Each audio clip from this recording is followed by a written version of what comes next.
Bonjour, je m'appelle Nassira El Mouadem, j'ai 35 ans, je suis journaliste et je signe aux éditions de l'Iconoclaste un livre qui s'appelle Les filles de Romorantin. Alors on est ici pas très loin de la gare d'Austerlitz et c'est un lieu qui n'est pas anodin pour moi, notamment dans l'écriture du livre. Je fais environ 2h15, 2h30 de trajet en train avec une correspondance dans un petit village qui s'appelle Salbris.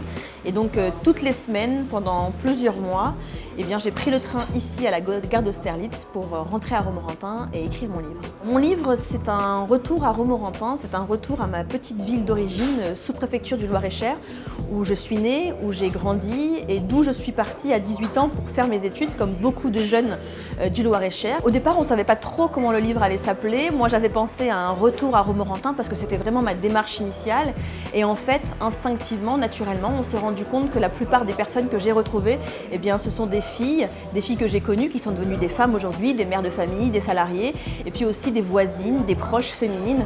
Et donc en fait, tout simplement, on a décidé d'appeler ce livre Les filles de Romorantin. J'ai décidé de mener ce travail en plein mouvement des Gilets jaunes parce que d'abord, en tant que journaliste, c'est un mouvement qui est extrêmement important à documenter, à raconter, à couvrir. Et puis c'était une bonne manière d'entrer en matière pour moi avec ce projet autour de Romorantin.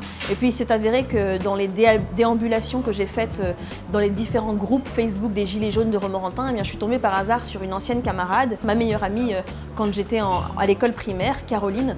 Et c'est comme ça en fait que j'ai été introduite dans le mouvement des Gilets jaunes de Romorantin et que j'ai commencé à couvrir ce mouvement. Mon retour à Romorantin s'est vraiment bien passé. D'abord parce que ce n'est pas un retour brutal. Je revenais régulièrement dans ma ville pour aller voir ma mère qui y vit toujours.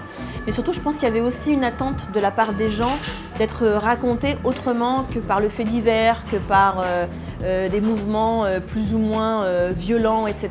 Je pense que les gens ont été assez tristes de voir qu'un mouvement de dignité sociale comme celui des Gilets jaunes soit résumé à un mouvement violent. Et je pense qu'ils avaient vraiment envie de raconter ce qu'ils sont devenus, ce qu'une petite ville comme Romorantin est devenue à travers autre chose que des images violentes à la télévision.